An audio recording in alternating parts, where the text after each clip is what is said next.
नमस्कार दोस्तों। पढ़ छत्तीसगढ़ क्लासेस में आप सभी का एक बार फिर से बहुत बहुत स्वागत है। दोस्तों, हमने जैसे आपको कहा था कि एडियो की क्लासेस हम शुरू करेंगे 1 मार्च से, तो उसका पहला वीडियो आज हम लेके आए हैं।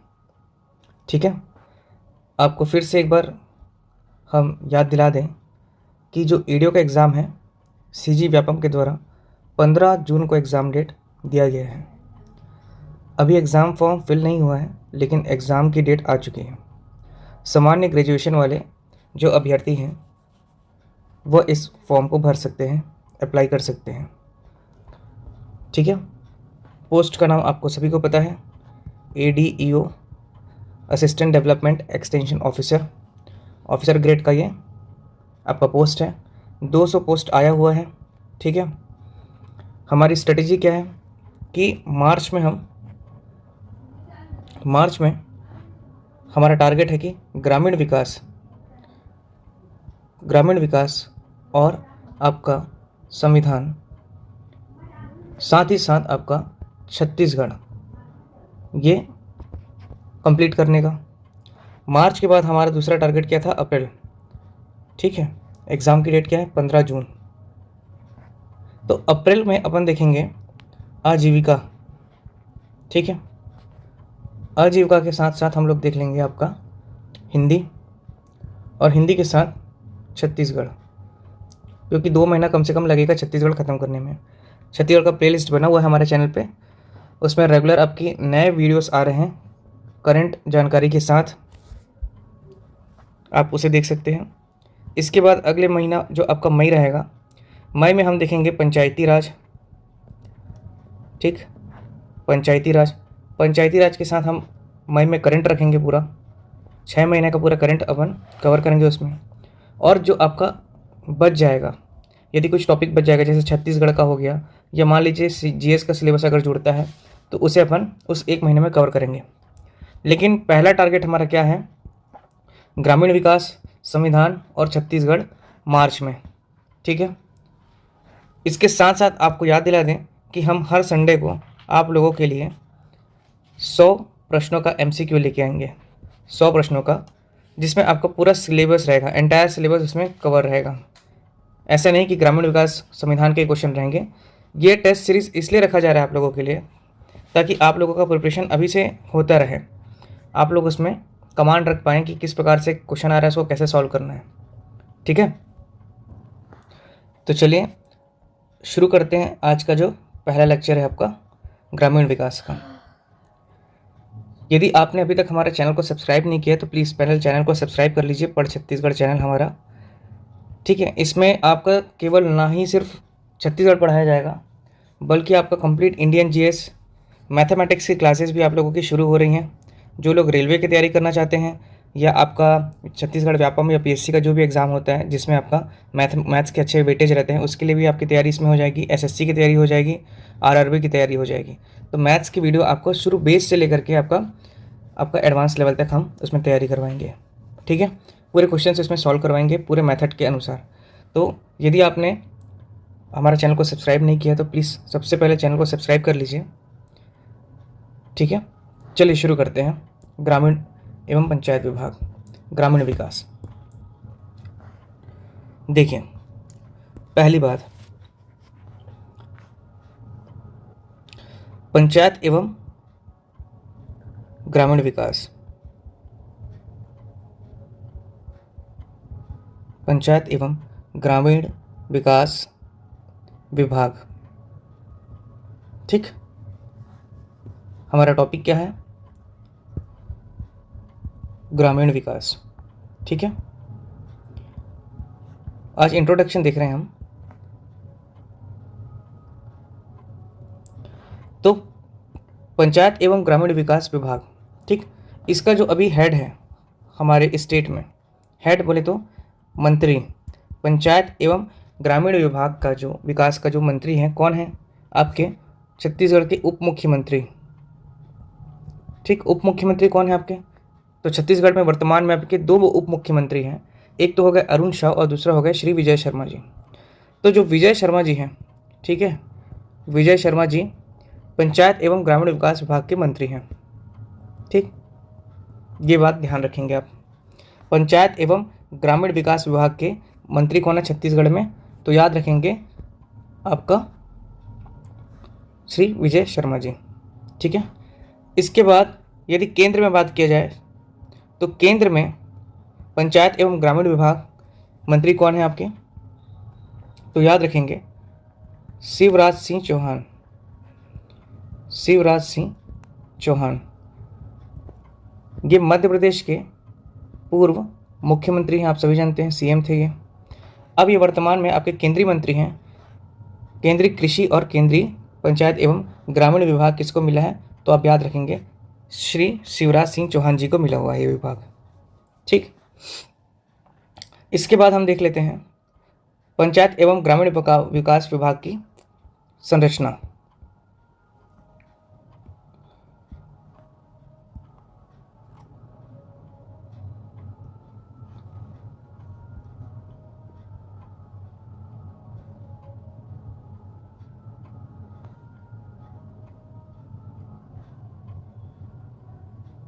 ठीक, पंचायत एवं ग्रामीण विकास विभाग की संरचना जिसे सेटअप बोलते हैं।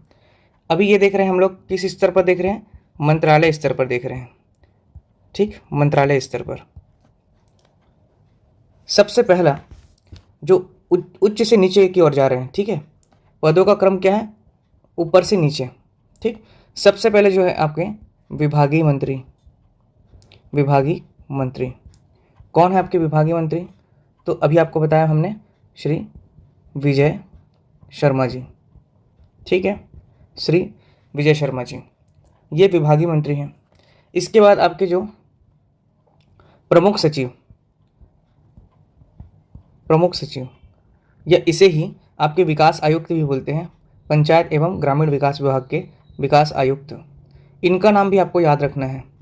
ठीक, कौन है? तो श्रीमती निहारिका बारिक सिंह। निहारिका बारिक सिंह। ठीक है, इसके बाद जो होता है वह संयुक्त सचिव। संयुक्त सचिव, इसके नीचे क्रम कौन है? आपके उप सचिव। और अंत में कौन सा पद आता है, कौन सा क्रम आता है आपका? अपर सचिव। ठीक है, ये इंपॉर्टेंट है, ये परीक्षा में आता है, पूछ सकता है आपसे डेफिनेटली कि मंत्रालय स्तर पर आपका पंचायत का स्तर बताइए, सेटअप बताइए, पदों की संरचना बताइए। तो सबसे ऊपर में कौन है? आपके विभागीय मंत्री। कौन से विभाग? पंचायत एवं ग्रामीण विकास विभाग। उसके बाद कौन आता है? आपका प्रमुख सचिव या इसे ही विकास आयुक्त कहते हैं। कौन है? निहारिका बारिक सिंह जी। उसके बाद संयुक्त सचिव। संयुक्त सचिव के बाद आपका उप सचिव, और उप सचिव के बाद कौन? अपर सचिव। ठीक है, ये सबसे निचला स्तर है। इसके बाद हम लोग देख लेते हैं मंत्रालय स्तर। ये आपका मंत्रालय स्तर है, इसे ध्यान रखेंगे। मंत्रालय स्तर के बाद हम देख लेते हैं अभी आपका ये खंड स्तर। ठीक है, खंड स्तर आप सभी को पता है खंड मीन्स क्या होता है इंग्लिश में? ब्लॉक। और छत्तीसगढ़ में कितना विकास खंड है या कितना ब्लॉक है? तो छत्तीसगढ़ में विकास खंड हम पढ़ चुके हैं छत्तीसगढ़ के क्लासेस में कि 146 विकास खंड है। और 146 में भी हमने बताया कि 85 क्या है आपका? आदिवासी विकास खंड है। आदिवासी विकास खंड, अर्थात 61 जो है आपके सामान्य विकास खंड है। ठीक, अब ये आदिवासी विकास खंड को भी मैंने बताया था आप लोगों को कि सर्वाधिक आदिवासी विकास खंड किस संभाग में है? तो 32 जो है आपके सरगुजा संभाग में है। ठीक, और 32 जो है आपका बस्तर संभाग में है। या मतलब कि आपका 64 जो है 85 में वह इन दोनों संभाग से मिल करके बन जा रहा है। इसके अतिरिक्त हम देखे थे आपका दुर्ग संभाग में 4 और रायपुर संभाग में भी कितने? आपके 4। और बिलासपुर संभाग में कितना देखा था हमने छत्तीसगढ़ की क्लासेस में? आपके 13 संभाग, 13 आपके विकासखंड। ठीक, तो ये आपका आदिवासी विकासखंड थे। ठीक, ये आदिवासी विकासखंड।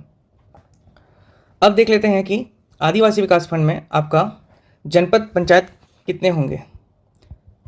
तो जनपद पंचायत कितने होंगे भाई?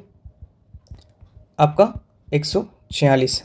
ठीक है, जितना विकास खंड होते हैं उतने ही क्या होते हैं आपके जनपद पंचायत। जबकि जिला पंचायत वर्तमान में कितने हैं आपके? 33 जिला पंचायत हैं। ठीक है, नगर निगम कितने हैं? तो 14 हैं। ठीक, तहसील कितने हैं? तो 250 तहसील हैं। जिलों की संख्या 33। अनुविभाग कितना है? 122। ये सभी चीज़ें हमने छत्तीसगढ़ की क्लासेस में पढ़ी हैं। ठीक, अब देखिए इस स्तर पर आपका एक होते हैं सीईओ, और कितने सीईओ है छत्तीसगढ़ में? आपका 61 पद। ठीक, 61 जो है आपके सीईओ रहेंगे, मुख्य कार्यपालन अधिकारी। ठीक है, अब इसमें देख लेते हैं आपके जो खंड स्तर है उसमें आपका जो होता है 3 शाखा बनी हुई है इसमें। कौन सी 3 शाखा? एक आपका देख सकते हो कि प्रशासनिक शाखा, दूसरा आप देख सकते हैं पंचायत शाखा, पंचायत शाखा, और तीसरा आप देख सकते हैं तकनीकी शाखा। ठीक है, तकनीकी शाखा, प्रशासनिक, पंचायत और तकनीकी। इसी प्रशासनिक शाखा में आपका कौन कौन से पद होते हैं? तो याद रखेंगे आपका एक तो कनिष्ठ लेखाधिकारी होगा, कनिष्ठ लेखाधिकारी। ठीक, कितने हैं आपके? 146 जनपद हैं तो 146 कनिष्ठ लेखाधिकारी होंगे। इसके बाद आपका नीचे में होते हैं विकास विस्तार अधिकारी। ठीक, विकास विस्तार अधिकारी, ये कितने होते हैं? 292। ठीक, विकास विस्तार अधिकारी मतलब ये हो गए आपके डीओ, याद रखेंगे। और आपके हो गए 790 सहायक विकास विस्तार अधिकारी, अर्थात जिस पोस्ट की आप लोग अभी तैयारी कर रहे हैं वो ADEO। कितना पोस्ट है? 790। देखिए 790 आपके पद हैं जो कि भरे हुए हैं, जिसमें से अभी 200 वर्तमान में पद खाली हैं जिनकी आप तैयारी कर रहे हैं। ठीक, तो ये बात याद रखने की, ये प्रशासनिक शाखा है। अब दूसरा एक पंचायत की शाखा याद रखेंगे। ठीक है, ये पंचायत की शाखा देखते हैं। पंचायत में हम लोगों को देखना है एक मुख्य चीज़ कि ग्राम पंचायत के सचिव, ग्राम पंचायत सचिव। ठीक, कितने हैं? तो 10,978। कुल ग्रामों की संख्या छत्तीसगढ़ में कितने? 10,978। तो हर ग्राम पंचायत में एक एक सचिव होंगे, अर्थात 10,978 आपके ग्राम पंचायत सचिव हैं। ठीक, इसके बाद जो आपका तकनीक की शाखा है इसमें आपके इंजीनियर वगैरह लोग रहते हैं, तो ये आपका अलग चीज़ है। ठीक, तो बाकी इतना इंपॉर्टेंट बात याद रखना है कि आपका 146 कौन है? कनिष्ठ लेखाधिकारी। 292 आपका कौन है? विकास विस्तार अधिकारी, और 790 सहायक विकास विस्तार अधिकारी। इसके साथ साथ पंचायत शाखा में हमने देखा कि सचिव कितने हैं? तो 10,978। ठीक है, चलिए ये हमने देख लिया आपका एक मंडल स्तर पर, मंत्रालय स्तर पर, और दूसरा हमने देख लिया आपका खंड स्तर पर। ठीक, अभी तक क्या देखा हमने? और कि पंचायत एवं ग्रामीण विकास विभाग के जो मंत्री कौन है छत्तीसगढ़ में? श्री विजय शर्मा जी हैं। और केंद्र में जो मंत्री हैं वो कौन है आपके? शिवराज सिंह चौहान, जो कि मध्य प्रदेश के पूर्व CM थे। आप लोग कमेंट में बताएंगे कि मध्य प्रदेश के वर्तमान CM कौन है। ठीक, मैं ही बता देता हूँ आप लोगों को, मोहन यादव। ठीक है, वर्तमान में आपके MP के CM हैं ये। और छत्तीसगढ़ के तो CM आप सभी को पता ही होगा कौन है। ठीक, चलिए, पर ध्यान रखिएगा छत्तीसगढ़ के जो CM हैं वो किस विधानसभा से हैं, ये ध्यान रखिएगा। ठीक है, चलिए ये कमेंट में आप बताइएगा आंसर। चलिए ठीक है, चलिए अब ग्रामीण विकास विभाग पढ़ रहे तो सबसे पहले हम टॉपिक देख लेते हैं आज MG नरेगा, जिसे लोग मनरेगा करते हैं, ये MG नरेगा है। ठीक है, MG नरेगा को समझने से पहले हम थोड़ा इसके इतिहास के बारे में समझ लेते हैं। इसकी जो पृष्ठभूमि है, ये आपका जो इतिहास है, इसे देख लेते हैं। ठीक, चलिए तो देखिए, सबसे पहले 1977 से 78 के बीच में आपकी मोरारजी देसाई की सरकार थी। ठीक है, मोरारजी देसाई की सरकार थी। उस समय उन्होंने क्या बोला था जनता के लिए कि आपको काम के बदले अनाज दिया जाएगा। ठीक है, काम के बदले अनाज। ठीक, कहाँ से मनरेगा निकल करके आया उसे समझ रहे हैं। 1977 से 78 के बीच मोरारजी देसाई की सरकार थी और उन्होंने जनता के लिए क्या कहा कि आपको काम के बदले अनाज दिया जाएगा। ठीक है, इसके बाद आपका 1991 में 1991 में पीवी नरसिम्हा राव, ठीक है, पीवी नरसिम्हा राव इनकी सरकार थी। इन्होंने कहा कि ग्रामीण रोजगार योजना देने की बात कही, ग्रामीण रोजगार योजना, ठीक है, बुनियादी रोजगार, आपका बुनियादी रोजगार देने की बात कही उन्होंने, ठीक, ग्रामीण रोजगार योजना, बुनियादी रोजगार दिया जाएगा। इसके बाद आपका तीसरा आए आपके अटल बिहारी वाजपेयी जी, ठीक है, कब आए, आपका 2004 में, डेट याद रखेंगे, अटल बिहारी वाजपेयी जी, ठीक। कहानी जैसे मैं नहीं बता रहा हूँ आपको, जो फैक्चुअल चीज़ें हैं उसे आप पढ़ते चलिए, उसे स्मरण करते चलिए, ठीक है। इन्होंने भी क्या कहा कि काम के बदले अनाज दिया जाएगा, ठीक, काम के बदले अनाज, ठीक। उसके बाद सन 2005 में, क्या इंपॉर्टेंट है याद रखिएगा, सन 2005 में, सन 2005 में आपका राष्ट्रीय ग्रामीण रोजगार बिल 2005 लाया गया, ठीक। ध्यान रखेंगे, राष्ट्रीय ग्रामीण रोजगार बिल मतलब ग्रामीण क्षेत्र में लोगों को रोजगार देने के लिए एक बिल लाया गया, ठीक है।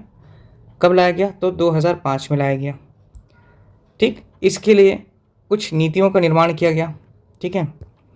नीति का निर्माण किसने किया, ये देखिए, नीति का निर्माण किया आपके जॉन ड्रिच, जॉन ड्रिच। ये कौन थे आपके, याद रखेंगे कि ये बेल्जियम देश के अर्थशास्त्री थे, जो कि आपके दिल्ली स्कूल के प्रोफेसर थे, याद रखेंगे। कौन थे ये, दिल्ली स्कूल के प्रोफेसर थे, लेकिन कहाँ के थे, बेल्जियम के अर्थशास्त्री थे।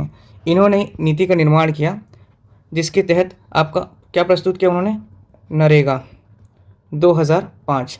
और इस समय किसकी सरकार थी, तो याद रखें, मतलब सरकार तो आपकी अटल बिहारी वाजपेयी जी की सरकार थी, लेकिन इस समय आपका जो ग्रामीण विकास मंत्रालय के मंत्री कौन थे आपके, रघुवंश प्रसाद। ध्यान रखेंगे, इन्हीं के समय ये एक्ट पारित हुआ था।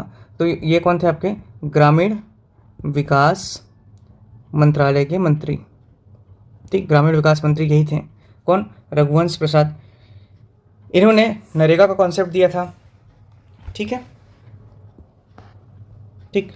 इस नीति के तहत जिसको जॉन ड्रिच ने प्रस्तुत किया था, उसमें क्या कहा गया था कि पहले आओ और पहले पाओ, पहले आओ और पहले पाओ, ठीक। ये एक स्लोगन था उस समय नरेगा के लिए, ठीक, ये ध्यान रखेंगे आप। इसके बाद ये जो बिल था आपका, ठीक है, राष्ट्रीय ग्रामीण रोजगार बिल 2005 को जो लेके आए थे, जिनका इन्होंने नीतियों का निर्माण किया, ये लोकसभा में प्रस्तुत किया गया, ठीक है, याद रखेंगे, लोकसभा में प्रस्तुत करने के बाद ये पारित कब हुआ, ये याद रखेंगे, 23 अगस्त 2005, ठीक। लोकसभा में ये हो गया आपका पारित, कब, 23 अगस्त 2005 को। इंपॉर्टेंट डेट है, ये पूछता है, इसलिए ध्यान रखेंगे आप। जबकि आपका राज्यसभा, उचली सदन, ये निचली सदन थी लोकसभा, राज्यसभा क्या है आपके ऊंची सदन है, ठीक है। यहाँ कब पारित हुआ आपका ये बिल, तो ये याद रखेंगे, ये डेट भी कि 25 अगस्त 2005 को ये आपका बिल पारित हुआ, ठीक। ये डेट भी काफ़ी इंपॉर्टेंट है, इसलिए ध्यान रखेंगे आप, ठीक। इसके बाद सर्वाधिक महत्वपूर्ण डेट आपका कौन है, राष्ट्रपति। राष्ट्रपति ने इस बिल पर अनुमोदित कब किया, तो ये याद रखेंगे, 5 सितंबर सन 2005 को राष्ट्रपति जी ने इस पर हस्ताक्षर किया और ये एक कानून बन गया, जिसे राजपत्र में, याद रखेंगे, राजपत्र में कब प्रकाशित किया, तो 7 सितंबर 2005 को प्रकाशित किया राजपत्र में, ठीक। तो ये जो आपके डेट्स हैं वेरी इंपॉर्टेंट है, याद रखेंगे, परीक्षा में इससे प्रश्न बन ही सकता है, ठीक। तो ये सब डेट इंपॉर्टेंट है, आप लोग देख लीजिएगा, स्मरण करना है आपको। पारित कब हुआ था लोकसभा में, 23 अगस्त को, राज्यसभा में 25 अगस्त को, और राष्ट्रपति के द्वारा अनुमोदित कब किया गया, हस्ताक्षर आपका 5 सितंबर 2005, जबकि राजपत्र में 7 सितंबर 2005 को ये प्रकाशित किया गया, ठीक। इसके साथ ही साथ आपको एक और प्रमुख बात याद रखना है कि जब ये एक्ट पारित हुआ उस समय कौन सी पंचवर्षीय योजना चल रही थी, तो याद रखना पंचवर्षीय योजना कौन सी थी उस समय, 5 ईयर प्लान, तो 10वीं पंचवर्षीय योजना, 10वीं पंचवर्षीय योजना, ठीक है, 10वीं पंचवर्षीय योजना। जबकि हमारा छत्तीसगढ़ राज्य कौन सी 5 ईयर प्लान में बना था, कौन सी पंचवर्षीय योजना में बना था, तो याद रखेंगे सीजी जो बना था वो 9th 5 ईयर प्लान में बना था, ठीक है। 9वीं पंचवर्षीय योजना में छत्तीसगढ़ राज्य का निर्माण हुआ था 1997 से लेकर के 2002 तक। फिर आपका ये जो 10वीं पंचवर्षीय योजना आपका 2002 से लेकर के 2007 तक था, ठीक। चलिए आगे देखते हैं। अब इसमें देखते हैं हम लोग कि मनरेगा कैसे कहाँ कहाँ लागू हुआ। सबसे पहले याद रखेंगे 2 फरवरी 2006, 2 फरवरी 2006 को आपका आंध्र प्रदेश राज्य के अनंतपुरम डिस्ट्रिक्ट, ठीक, अनंतपुरम जिला के कौन से गांव में आपके, तो बंदापल्ली, ठीक है, बंदापल्ली गांव से आपका नरेगा की शुरुआत हुई, ठीक। इसीलिए आपको याद रखना है, इसलिए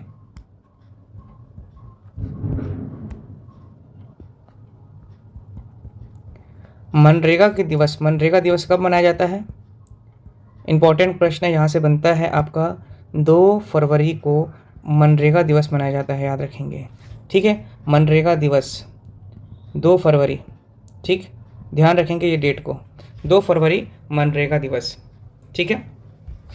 कहाँ से शुरुआत हुई, आंध्र प्रदेश के अनंतपुरा जिले के आपके बंदापल्ली गांव से, ठीक, आंध्र प्रदेश के अनंतपुरा जिले के बंदापल्ली गांव से। इसका उद्घाटन किसने किया था, तो याद रखेंगे उद्घाटन किसने किया, तो उस समय कांग्रेस की सरकार थी, ठीक है। तो उद्घाटन उस समय कांग्रेस की सरकार थी और उद्घाटन करते थे आपके सोनिया गांधी और आपके मनमोहन सिंह जी उस समय आपके प्रधानमंत्री थे, ठीक। कांग्रेस का कार्यकाल कब से था आपका वहाँ पर, याद रखेंगे सन 2000 से आपका 2009 तक, ठीक, 2004 से 2009 तक। फिर 2009 के बाद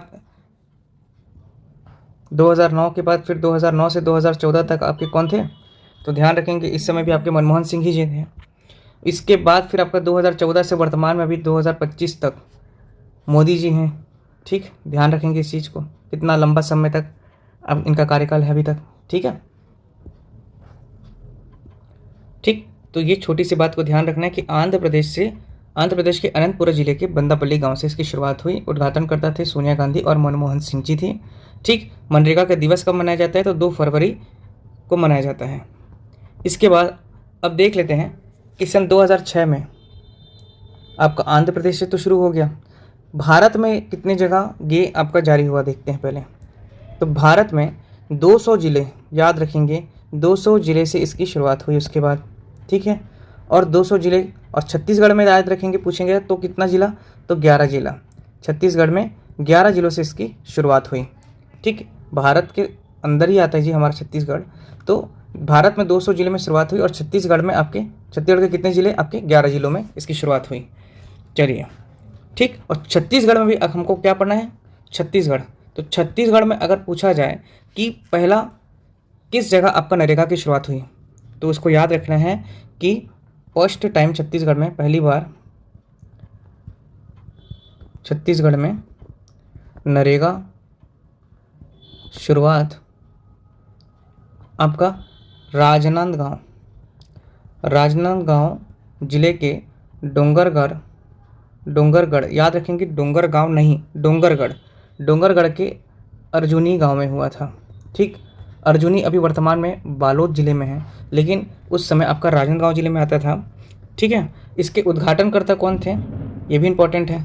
तो 2006 की बात है, तो 2000 से सन 2003 तक तो आपके श्री अजीत प्रमोद कुमार जोगी जी हमारे मुख्यमंत्री थे हमारे राज्य के। 2003 के बाद से लेकर के आपके 2018 तक का रमन सिंह जी का 15 साल का कार्यकाल था, सभी जानते हैं, ठीक। तो उद्घाटनकर्ता कौन करेंगे, आपके मनमोहन सिंह जी, रमन सिंह जी, ठीक है, रमन सिंह जी, ठीक। छत्तीसगढ़ में पहली बार कहाँ से शुरू हुआ, तो राजनांदगांव जिले के डोंगरगढ़ गांव के अर्जुनी ग्राम से। ठीक है, चलिए अब इसके बाद देखते हैं छत्तीसगढ़ में कौन कौन से जिले थे। ठीक, तो संभाग वाइज याद रखना है। ठीक, संभाग वाइज पहला आप देख लीजिए सरगुजा संभाग। ठीक है, सरगुजा संभाग में आप देखिए कोरिया, सरगुजा और जशपुर। ठीक, ये हो गया आपका कोरिया, ये सरगुजा, ये आपका जशपुर सरगुजा संभाग में। सरगुजा संभाग के बाद आप जाइए आप बिलासपुर। ठीक, नीचे संभाग बिलासपुर में आप देखिए आपका दो जगह से, एक तो बिलासपुर हो गया आपका, ठीक, और दूसरा कौन सा हो गया आपका रायगढ़। ठीक है, बिलासपुर के बाद आ जाइए आप दुर्ग संभाग। ठीक है, और दुर्ग संभाग में आपको याद रखना है एक तो हो गया आपका कवर्धा। ठीक है, और कवर्धा के बाद आपको याद रखना है राजनांदगांव जो कि सबसे पहले हुआ था। ठीक, दुर्ग के बाद हम लोग देख लेते हैं रायपुर संभाग, और रायपुर संभाग में रायपुर का चयन पहली बार नहीं हुआ था, ये बात को ध्यान रखेंगे। रायपुर संभाग से केवल धमतरी का ही चयन हुआ था। ठीक है, इसके बाद बस्तर संभाग को देख लीजिए। ऐसा आप ना बांट करके पढ़ेंगे तो ज़्यादा अच्छे समय तक याद रहेगा। ठीक है, तो बस्तर संभाग में एक तो हो गया आपका बस्तर, दूसरा हो गया आपका दंतेवाड़ा, और तीसरा हो गया आपका कांकेर। ठीक, ये आपके हो गए 11 जिले, 1 2 3 4 5 6 7 8 9 10 11। ठीक, ये आपके पहले चरण में, नरेगा के पहले चरण में भारत के 200 जिलों में से छत्तीसगढ़ के 11 जिले, ठीक है, 11 जिलों का चयन हुआ था। वह 11 जिले इस प्रकार थे। ठीक है, इसके बाद देख लेते हैं हम लोग 1 अप्रैल 2007 को।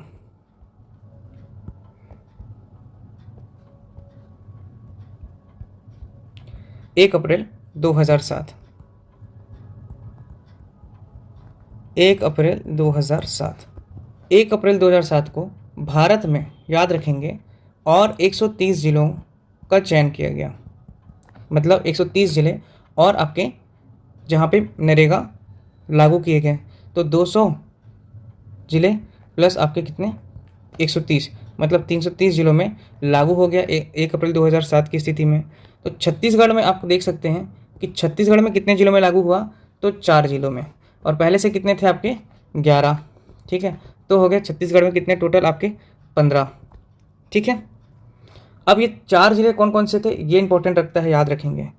छत्तीसगढ़ में 2007 में नरेगा शुरू हुए हैं, कहाँ कहाँ पर, तो याद रखेंगे एक तो बिलासपुर संभाग के हिसाब से ही आप पढ़ेंगे तो आपको हमेशा याद रखेगा। बिलासपुर संभाग से आपका एक कोरबा जिला का चयन किया गया और एक जांजगीर चांपा जिले का चयन किया गया। वहीं आपका रायपुर संभाग से आपका एक तो रायपुर को कर दिया गया, भाई रायपुर को नहीं लेते तो गलत हो जाता, तो रायपुर हो गया और दूसरा हो गया आपका महासमुंद। ठीक, रायपुर हो गया और आपका महासमुंद। इस प्रकार छत्तीसगढ़ में 4 नए जिले जहाँ पे नरेगा का शुरुआत हुआ।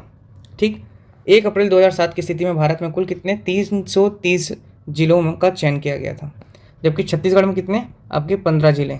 ठीक, इसके बाद फिर और याद रखना है आपको 1 अप्रैल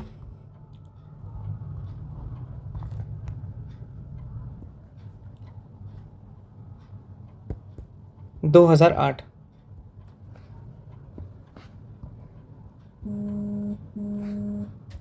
ठीक है, 1 अप्रैल 2008, ठीक है, आपका समस्त छत्तीसगढ़ में लागू कर दिया गया, क्योंकि 2008 से आपका संपूर्ण भारत में भी लागू कर दिया गया। ठीक है, 1 अप्रैल 2008 से संपूर्ण पूरे भारत में लागू किया गया और साथ ही साथ भारत में लागू हुआ तो समस्त छत्तीसगढ़ में लागू हुआ। अब छत्तीसगढ़ में 1 अप्रैल 2008 की स्थिति में कितने जिले थे कुल, तो आपके 18 जिले। तो बचे कौन कौन से जिले और आपके, तो एक तो दुर्ग बच गया, क्योंकि दुर्ग जिले का निर्माण 1906 में हुआ था। ठीक, उसके बाद आपका बीजापुर नारायणपुर बन चुका था। ठीक है, बीजापुर और नारायणपुर कब बना था? 1 मई 2007। ठीक, ये सब चीज़ें आपको याद रहनी चाहिए। ये आपके 3 जिले जो और बच गए 15 के बाद 16, 17, 18 आपके, जहाँ छत्तीसगढ़ में नरेगा की शुरुआत हो चुकी थी। इसके बाद प्रमुख चीज़ें आ रही हैं, ये देखिए नरेगा का नामकरण का बदलाव। ठीक, 2009 में, सन 2009 में, ठीक ध्यान रखेंगे कब? 2 अक्टूबर 2009, 2 अक्टूबर 2009 ये डेट का चयन हुआ है। 2 अक्टूबर आप लोगों को ज्ञात होगा 2 अक्टूबर 1869 को महात्मा गांधी जी का जन्म हुआ था। कहाँ? एट पोरबंदर। जबकि उनका देहांत कब हुआ था आपको याद होना चाहिए भी, 30 जनवरी 1948 को उनकी मृत्यु हुई थी। ठीक, तो 2 अक्टूबर उनकी याद में ही इस जो आपका गांधी जी का राम राज्य को याद रखना है। ठीक, ठीक है, 2 अक्टूबर 2009 को आपका इसका नाम क्या कर दिया गया? MNREGA, Mahatma Gandhi National Rural Employment Guarantee Act 2009। ठीक, याद रखेंगे गांधी जी। देखिए आर्टिकल आपने पढ़ा होगा संविधान में, हालांकि हम लोगों की संविधान की क्लासेस भी जल्दी ही शुरू होने वाली हैं, क्योंकि अभी से ही आपका प्रॉपर वीडियोस आते जाएगा उसका भी, तभी सिलेबस समय पे कंप्लीट हो पाएगा। तो धीरे धीरे हम उसकी क्लासेस भी आपको जल्द ही शुरू कर देंगे। देखिए संविधान के आर्टिकल 40 में क्या बताया? गांधी जी का राम राज्य। ठीक है, गांधी जी के राम राज्य की स्थापना करने का आपका प्रयास किया गया था आर्टिकल। ठीक है, गांधी जी का राम राज्य, ध्यान रखेंगे, ऐसा आप बना के चलेंगे तब आपको चीज़ें याद रहेंगी। गांधी जी का राम राज्य ठीक है, मतलब क्या कहेगा आर्टिकल 40 में है कि जो स्वराज है आपका, ठीक है, स्वराज गांधी जी के अनुसार कहा जाता था कि गांवों से ही उत्पन्न होगा। ठीक है, गांव से उत्पन्न होना चाहिए। ठीक, आर्टिकल 40 बहुत इंपॉर्टेंट है। इसी आर्टिकल 40 से ही याद रखेंगे आप लोग संविधान में आपके 73वां संविधान संशोधन, 73वां संविधान संशोधन जो हुआ था आपका कौन सा था? आपका पंचायती राज। ध्यान होना चाहिए, पंचायती राज पढ़ेंगे तो उसमें अपन सभी चीज़ों को कवर करेंगे इसमें। ठीक है, कब हुआ था? 1 अप्रैल को, 1 अप्रैल 1992 को। और लागू कब हुआ? तो याद रखेंगे लागू हुआ 1 अप्रैल आपका 1993 से ही पंचायती राज की स्थापना हुई। आर्टिकल 40 के तहत ही आपका 73वां संविधान संशोधन। और जबकि 74वां संविधान संशोधन क्या था आपका? तो वो आपको वो भी जानकारी होना चाहिए। नगरीय निकाय, अभी नगरीय निकाय चुनाव हुआ है तो प्रश्न कभी भी बन सकते हैं। ठीक है, तो ये भी आपका 1992 में ही हुआ था। ठीक है, अर्बन एरियाज़ के लिए। ये सभी चीज़ें हम संविधान और पंचायती राज वाले सेक्शन में देखेंगे। ठीक, तो अभी बात हो रही है यहाँ पर 2 अक्टूबर 2009। 2 अक्टूबर का ही डेट इसीलिए चयन किया गया था क्योंकि गांधी जी का जन्मदिन है इस दिन। ठीक, एमजी नरेगा नाम कर दिया गया। एमजी नरेगा का फुल फॉर्म क्या है? एमजी नरेगा। ठीक, ये हो गया आपका Mahatma Gandhi National Rural Employment Guarantee Act 2009। ठीक, हिंदी में से बोलते हैं महात्मा गांधी राष्ट्रीय ग्रामीण रोजगार अधिनियम। ठीक, अब देखिए एमजी नरेगा से क्या होता है? आपका जो ग्रामीण क्षेत्र है, ग्रामीण क्षेत्र में रोजगार देने की गारंटी केंद्र सरकार लेती है। ठीक है, अर्थात कहने का मतलब यह है कि जो व्यक्ति, जिस परिवार के व्यक्तियों की आयु 18 वर्ष से अधिक है, उनको ये हक है इस अधिनियम के तहत कि उन्हें रोजगार दिया जाए। ठीक, ये बात याद रखिएगा। एमजी नरेगा जो है एक्ट है। ठीक है, कब लाया गया था? तो आपने देख लिया, इसका नाम परिवर्तन हुआ। लाया कब? 2006 से लागू हो गया। 2009 में इसका नाम परिवर्तन हुआ। बिल कब कब पारित हुआ? तो आपको ये भी याद होना चाहिए कि लोकसभा में कब पारित हुआ था आपका? 23 अगस्त। ठीक है, जबकि राज्यसभा में कब पारित हुआ था? तो 25 अगस्त। राष्ट्रपति के द्वारा कब इसमें हस्ताक्षर किया गया था? तो 5 सितंबर, शिक्षक दिवस। जबकि आपको ये याद रखना चाहिए कि आपका राजपत्र में कब प्रकाशित हुआ? तो 7 सितंबर 2000 आपका 5। लेकिन लागू कब हुआ? 2006 से। कहाँ से हुआ? आंध्र प्रदेश के अनंतपुरम डिस्ट्रिक्ट के बंदापल्ली गांव से। ठीक, ये सभी चीज़ें हम देख चुके हैं अभी। तो मनरेगा के तहत आप लोगों को रोजगार दिया जाता है। ग्रामीण क्षेत्र में जो व्यक्ति निवासरत हैं उनको रोजगार चाहिए तो वह पंचायत विभाग में जा कर के रोजगार के लिए मांग कर सकते हैं, पहला बात। और मांग करेंगे यदि, तो याद रखिएगा राज्य सरकार अर्थात पंचायत विभाग बाध्य होगा कि उन्हें 15 दिन के भीतर रोजगार दे। ठीक है ना भाई। ये गारंटी क्यों लाया गया, ये अधिनियम क्यों लाया गया है? ताकि ग्रामीण क्षेत्र में जो लोग रह रहे हैं उनके जीवन स्तर में क्या करना है, सुधार करना है। उनको भोजन, कपड़ा, आवास, रोजगार, शिक्षा, ये सभी चीज़ें उपलब्ध करानी है ताकि उनकी उत्पादकता में वृद्धि हो और गरीबी कम हो। ठीक, ये सभी चीज़ें आपका उनको आगे बढ़ाने के लिए ये एक्ट को लाया गया। ठीक है, ताकि उनका आजीविका चल सके। चलिए, इसमें कुछ प्रावधान है, वो सभी चीज़ों को देखते हैं मनरेगा में क्या क्या प्रावधान है। ठीक, एमजी नरेगा। सबसे पहले हम लोग देख लेते हैं कि इसका जो अंशदान है, ठीक है, अंशदान एक तो हो गया आपका केंद्र सरकार और दूसरा हो गया आपका राज्य सरकार। केंद्र सरकार एक हो गया और दूसरा हो गया आपका राज्य सरकार हो गया। ठीक है, इसमें आपका विषय देख लेते हैं। सबसे पहले जो है आपका मजदूरी। ठीक, मजदूरी 100% केंद्र सरकार मजदूरी देगी, मजदूरी दर। ठीक है आपका, जबकि राज्य सरकार इसमें 0% रहेगा। ठीक, सामग्री के लिए देखिए, इसको अच्छे से समझेंगे अभी। सामग्री के लिए वित्त पोषण जो होता है वह 75% आपका केंद्र देती है, जबकि 25% आपका राज्य सरकार देती है। याद रखेंगे सामग्री के लिए। ठीक है, इसके बाद आपका जो प्रशासनिक व्यय होता है, प्रशासनिक व्यय 6% जो है आपका सिर्फ और सिर्फ केंद्र देता है, जबकि 94% आपका राज्य सरकार। क्योंकि प्रशासन यहाँ पे कौन है आपका, राज्य सरकार है, तो राज्य सरकार को ही अपना पूरा व्यय उठाना है 94%। एक होता है आपका बेरोजगारी भत्ता, बेरोजगारी भत्ता। ठीक है, या और साथ ही साथ इसका, या फिर आप यहाँ पर एक मातृत्व अवकाश भी लिख लीजिए, मातृत्व अवकाश और बेरोजगारी भत्ता। ये आप केंद्र 0% देता है और जबकि 100% आपका राज्य सरकार देता है। ठीक है, इस चीज़ को ध्यान रखिए। देखियो, बेरोजगारी भत्ता राज्य सरकार क्यों दे रही है 100%? क्योंकि यहाँ पर रोजगार कौन प्रोवाइड करा रहा है, राज्य सरकार। यदि राज्य सरकार उनको 15 दिन के भीतर रोजगार नहीं देता तो उनको बेरोजगारी भत्ता देना ही पड़ेगा। ठीक है, वैसे ही आपका मातृत्व अवकाश भी राज्य सरकार ही देती है, उसके लिए आपके जो भी अंशदान है।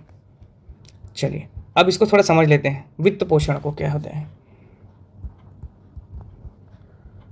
वित्त पोषण के लिए जो पैसा है उसको समझ लेते हैं। हमने बताया आपको, मान लीजिए यहाँ पर 100 लाख रुपए है।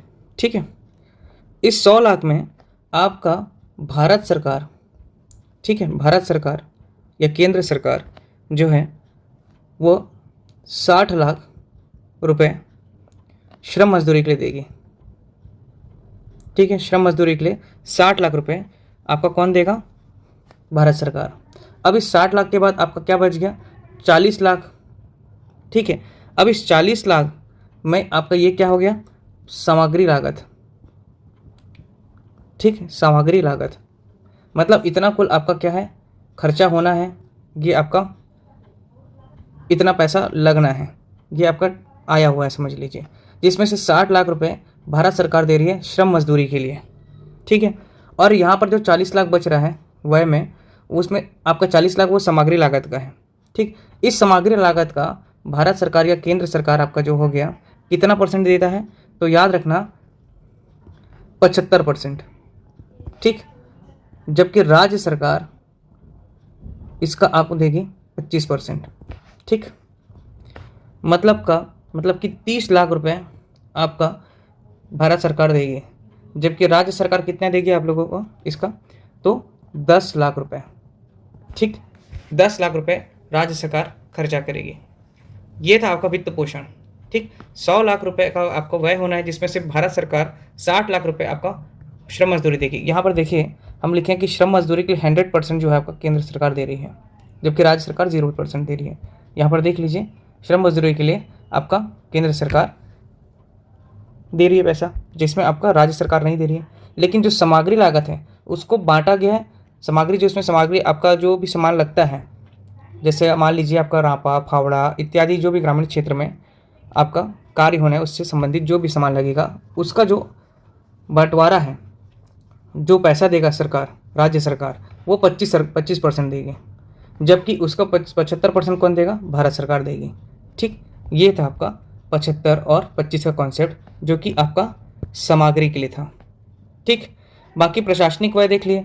जो आपका प्रशासनिक व्यय, जिससे मतलब कुछ आपका भवन निर्माण करना है या कुछ इत्यादि चीज़ों में, तो 6% आपका केंद्र सरकार देगी और 94% आपका राज्य सरकार। बेरोजगारी भत्ता तो आपको बता चुका हूँ मैं, 100% आपका कौन दे रहा है? राज्य सरकार। ठीक, चलिए इसको भी समझ लेते हैं आगे।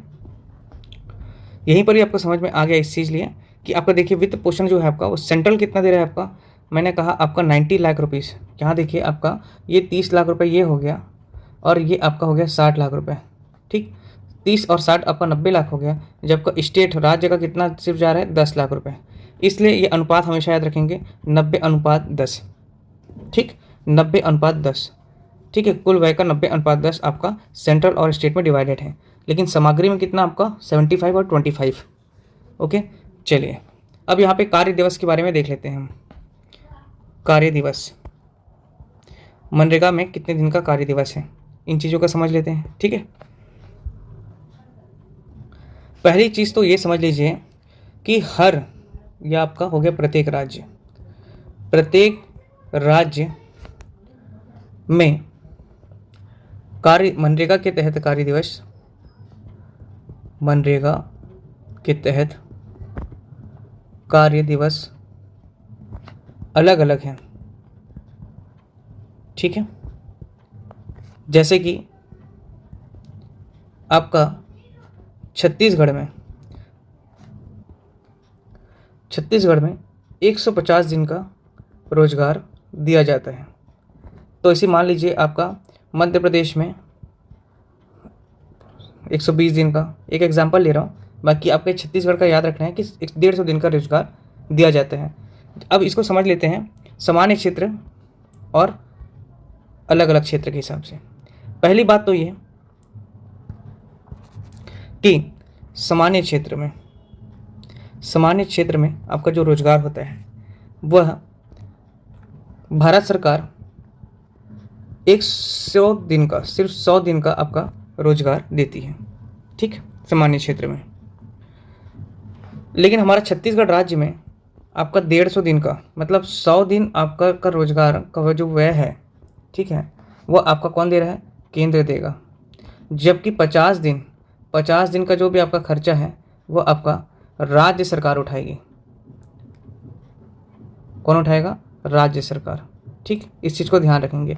छत्तीसगढ़ में 100 दिन से अधिक है, 100 दिन भारत सरकार ने सेट किया हुआ है कि 100 दिन का रोजगार मनरेगा के तहत दिया जाएगा।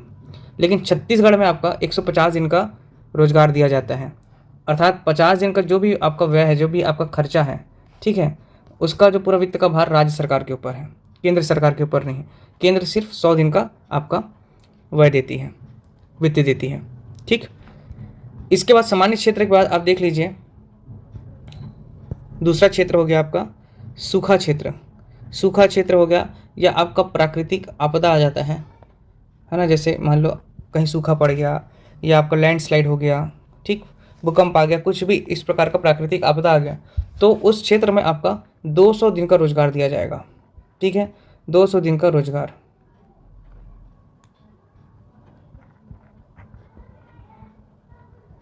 ठीक, 200 दिन का रोजगार दिया जाएगा। ठीक, अब इसमें आपका कैसा है कि सेंट्रल जो है आपका 150 दिन देगा। ठीक, और स्टेट कितने देगा? याद रखेंगे, 50 दिन देगा। ठीक है, इस चीज़ को ध्यान में रखेंगे।